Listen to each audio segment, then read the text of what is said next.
Here to dive into industry trends with leading ETF experts, this is ETF Spotlight with Nina Mishra. Hello and welcome to ETF Spotlight. I'm your host, Nina Mishra. My guest today is Zacks Senior Stock Strategist, Kevin Cook, and we are talking about quantum computing today, whether it's just hype or a very interesting investment opportunity. Kevin has been talking about quantum computing for a long time, and he has written a very interesting, a very detailed report on quantum computing, which he wrote last year, and he has updated it this year. So this report is available to Zacks Ultimate clients, and we'll include the link to the report in the show notes as well as in the article version of this podcast. And Kevin also owns a couple quantum computing stocks in his Taser portfolio, and he's currently sitting on some serious gains on those positions right now. Kevin, welcome back. Great to have you with us today. Thanks, Nina. Yeah, there seemed like there was a what I call a long winter for quantum computing stocks, and now they finally just took off. Right. They have been on fire lately because investors are just speculating on the next big thing in technology after AI.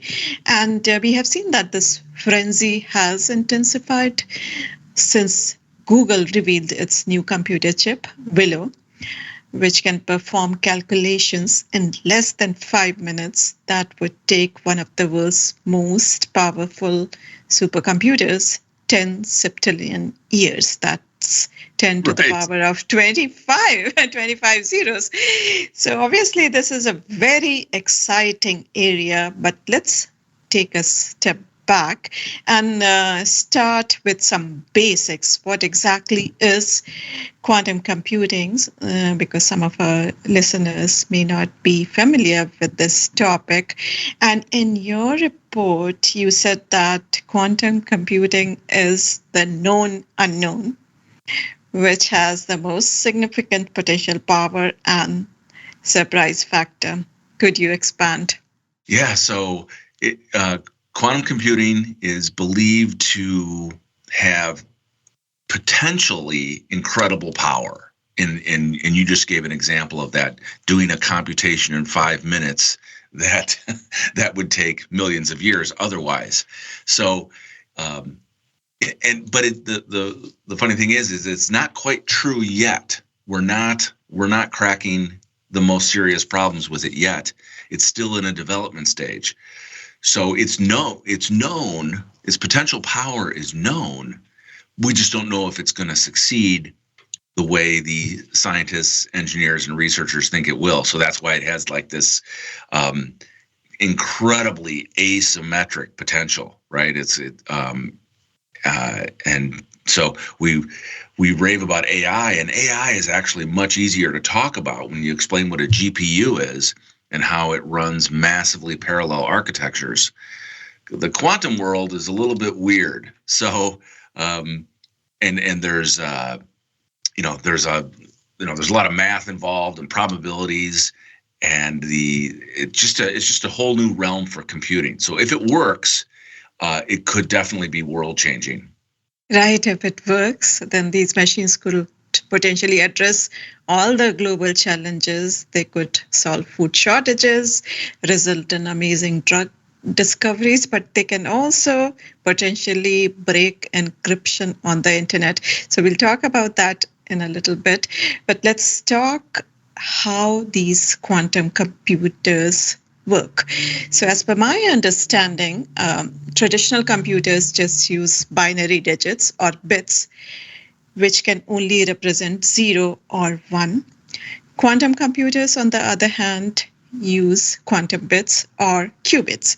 So qubits, they rely on quantum effects like superposition, where particles can exist in multiple states simultaneously, and entanglement, where particles in quantum state remain interconnected and can interact with one another even when they are physically separated. So quite spooky. But thanks to these properties, quantum computers can process information at an exponentially faster rate than traditional computers. But building quantum computers is not an easy task because these qubits are very fragile and they can hold on to their quantum states only for tiny fractions of a second, which means that information that they store is lost quickly and they need to be stored in very cold temperatures.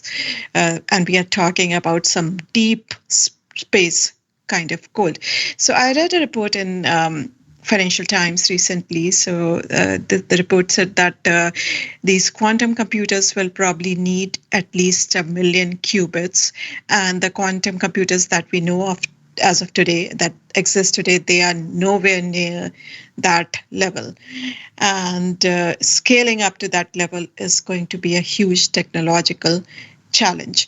But there are certain developments recently that make many experts believe that these quantum computers may be closer to reality than we believed earlier.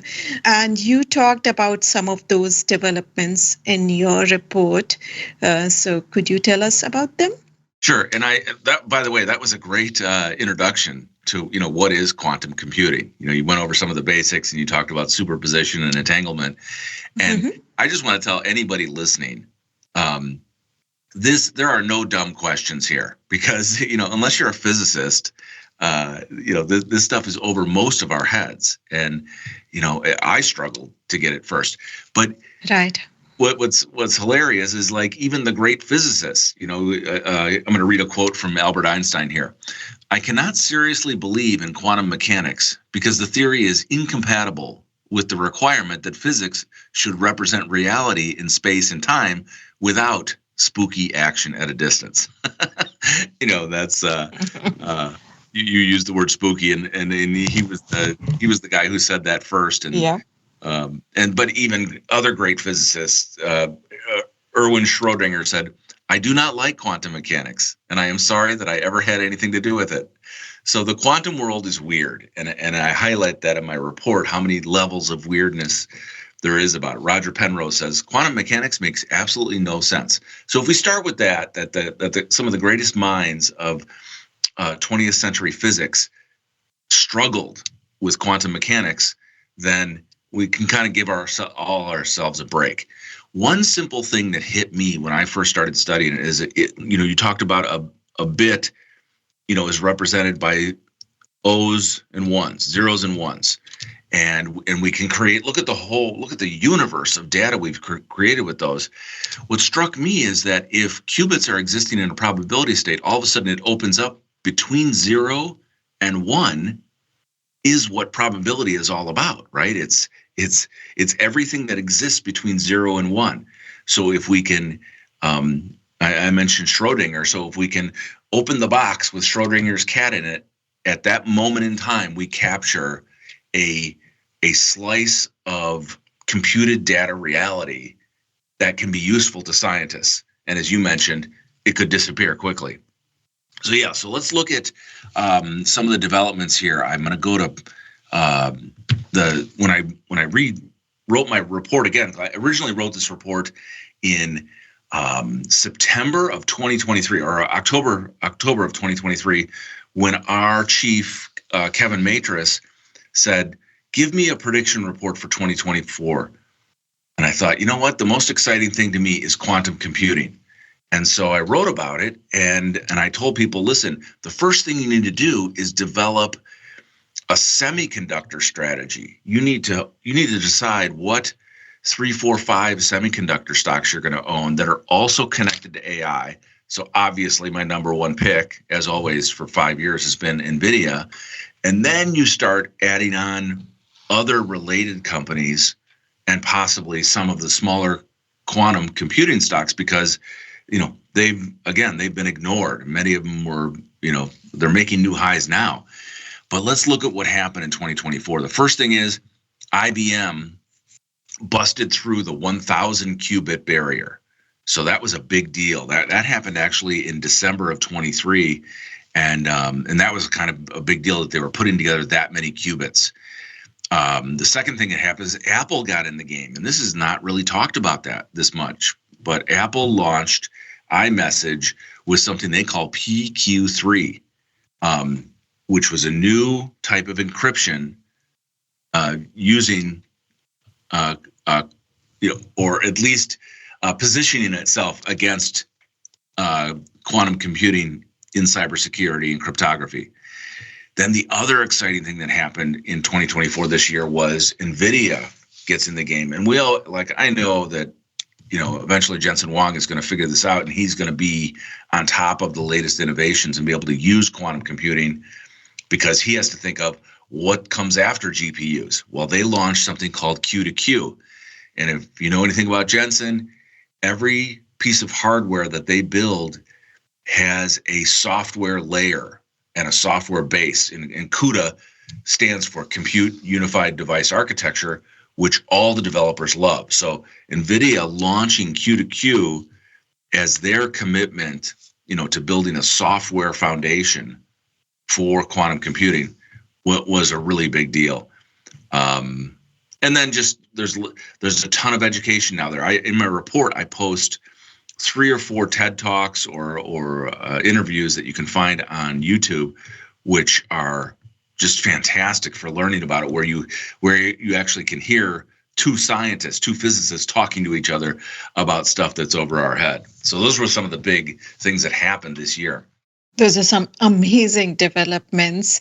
So let's talk a little bit about some of the stocks that have gone parabolic recently. So obviously, if investors want to invest in the theme, there are 2 ways to invest, because some of the biggest technology companies in the world, you mentioned IBM, you mentioned Apple, you mentioned NVDA, and Microsoft, Google, we talked about Google's fellow earlier, and even Amazon, they are also actively working on developing these quantum computers, and they are deep pocketed, so they can easily, invest billions in developing the technology and developing quantum computers. And then there are some smaller pure play companies which have gone parabolic, including Rigetti, D-Wave, and IonQ. So what do you think is a better way to play this theme? Should investors look at big technology companies or smaller pure play companies? Because I think it's too early to predict winners in this space, and probably there will be many winners. The space will not be dominated by 1 or 2 companies. Right. Yeah. It's hard to know. And we'll talk about one stock in particular that has just run away. And in fact, it got away from me. In my most recent report, when I updated it here in October, I recommended IonQ. That's the name of the company, and it's also the stock symbol, IonQ, because they specialize in a type of quantum computing called trapped ion, where they're trapping ions. And we're in this nano world of atomic computing. It's just incredible that this technology even exists. But I bought IonQ for my Taser Trader group back in September we bought it under $7. And then all of a sudden the stock spiked up to $10 because they got a contract from the U.S. Air Force.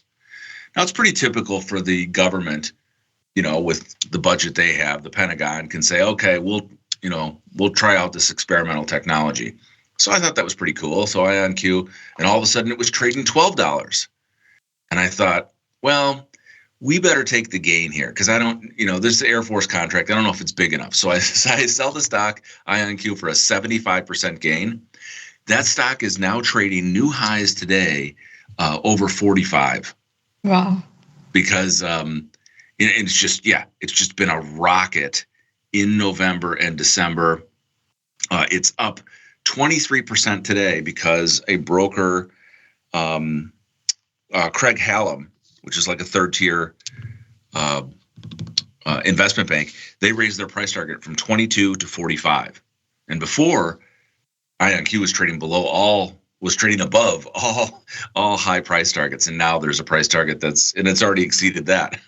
So I'm not recommending IonQ right now to buy it, but what's the reason I did in my report is because of another development where their technology, the trapped ion, it's very similar to an investment that Honeywell has in a private company called QTUM. And so if Honeywell likes the technology, that, finally the rest of the world woke up, and that's why I bought IonQ. Well, if only I had hung on to it. And now a couple things are happening. Honeywell is talking about spinning it off, and that's been the rumor for at least 6 months that they might spin off QTUM. And there's some speculation it could be a $20 billion IPO. I don't know if it's going to go for that much, but I think that's part of what's fueling the enthusiasm for IonQ, in that they have a similar approach. The other exciting thing I want to mention before I forget is at the center of this is the sleepiest little tech hub you've never heard of, and that's the Chicago Quantum Exchange, CQE. It was a consortium created a few years ago, and it's got, Honeywell's a member, IBM's a member, I think Microsoft's in there. It's got all the big players, and then some smaller ones like D-Wave is a company I own. They're a member of the Chicago Quantum Exchange. So picture, it's to me, it's almost like the newest Manhattan Project. That's what I talk about in my report, is like, because, the Manhattan Project, you hear names like Argonne and Fermi, all those, like that legacy of Chicago research is there in the Chicago Quantum Exchange. So you have all these physicists working together, collaborating, different companies. And so it has that feel like it's the next Manhattan Project for a big breakthrough sometime, probably next year. Wow. So you mentioned IonQ, which you have owned in the past and you currently do not own in the portfolio, and you do not recommend buying at current levels.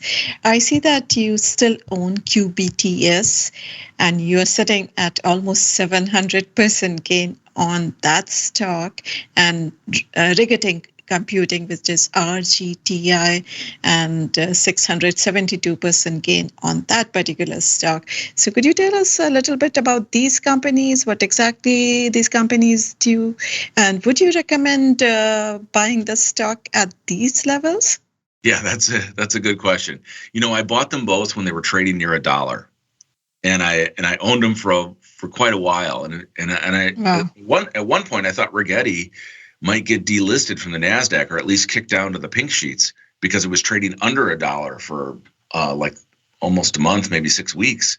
And, that's not, NASDAQ doesn't like that. So I thought, oh my gosh, I'm going to have to sell this because, and now it's, 8 times higher. So to me, I didn't recommend Rigetti and D-Wave at the time in my report. I just mentioned them. I said, I really don't want to recommend stocks that are trading for $1. That's a different sort of risk level, but pay attention to them, learn about them. And so I think that's my same approach. Hey, listen, if you want to get involved and you do your homework and you think that IonQ, since IonQ is just exploding higher here, that there will be more institutional investor interest in Rigetti and D-Wave, trading at, let's say, $8. They're both around $8 or $9. If you think that institutional investors are going to take a lot more interest here, like they did in IonQ, then sure, you could take a little nibble, buy 100 shares, buy a few hundred shares, because to me, skin in the game always makes you do more research, right? Haven't you always found that once you have some skin in the game, then you're paying more attention and doing more homework on exactly what the potential is of the technology and the company. Very interesting. So among the bigger guys, I see from your report that NVDA was your top pick in the quantum Computing Report. And you also have Taiwan Semi and AMD among your picks to play this theme. And obviously, Google is there. So could you talk a little bit about these chip companies and their connection with quantum computing, how they will be so important in the quantum computing era? And we should point out that quantum computing is not going to replace traditional computing, because this will be very, very expensive. So this will be kind of complementary to traditional computing, and most of the tasks probably will still be done on classical computers, and some very specialized tasks will be done on quantum computers whenever they are available, maybe a few years from now or maybe a decade from now. Do you agree with that? Yeah, I was going to say the same thing. It's like, there are probably some visionaries out there who say 20 years from now, AI will be completely different and quantum computing will have changed it. Well, that's a great prediction. But until then, we still want to build from the base that we have. And that's why I focused my report on, before you start diving into these quantum computing stocks, know your semiconductors. You know them and own them, so that, that's NVIDIA. That's Taiwan Semi that builds the architectures. We're going down below 5 nanometers to 3 nanometers and eventually 2 nanometers, between transistors. So, and ASML that does lithography. AMD is the number 2 of only 2 GPU makers, next to NVIDIA. So you know them and own them as your core. That's your core in understanding the semiconductor space. And the AI space, and then you start to build in and learn more about the quantum computing space. Because just like you wouldn't tell somebody to teach them how to ride a unicycle unless they'd ever learned how to ride a bicycle, right? You gotta build your skills in a stack, and so that's been my approach: is know and own your key semi AI stocks, and then you go into the quantum computing stocks. That's very helpful and a very good advice. And I also wanted to mention an ETF. It's called the Defiance Quantum Computing ETF. The ticker symbol is QTUM. And since, as we discussed, it's quite early to predict winners in this space. So if you want to play the theme, probably a diversified approach via ETFs also makes sense. Probably look at QQQ, because all these technology companies are in the QQQ, or look at the cheaper version of QQQ, the QQQM ETF, which charges just 15 basis points.